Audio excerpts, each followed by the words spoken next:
Lekul Monkey.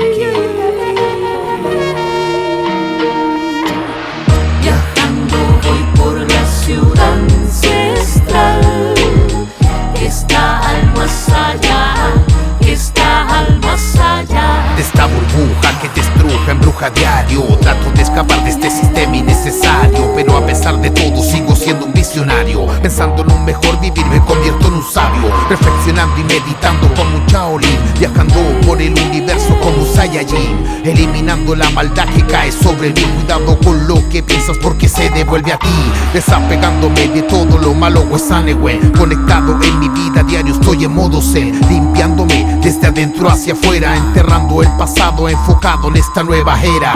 Me mantengo siempre positivo, haciendo buen rap con mi poder activo, la glándula pineal que eleva mis sentidos. Viajando hacia el espacio sideral, fortalezco mis latidos.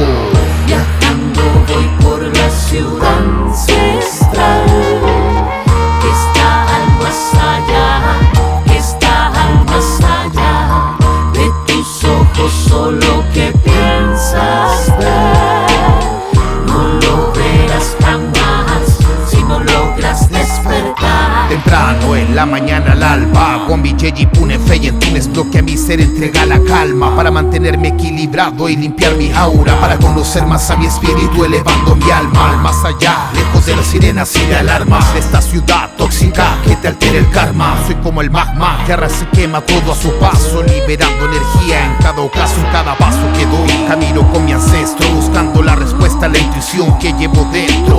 Kupalen kimun, wijima populeta, infuta que chen, y kumene wen, fil que punkuyen. Askin tu gen, tachi wangulen, wayun tu mapumeo, mongelen kacha, futugen. Mayunkulen, bueno mapuchao, mapuñuke, hayukulen, gawi, tralei, tañi piuke.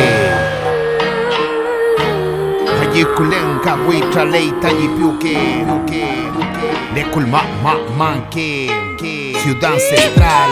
Mi alkulen tu facin puoi fregare, alikulen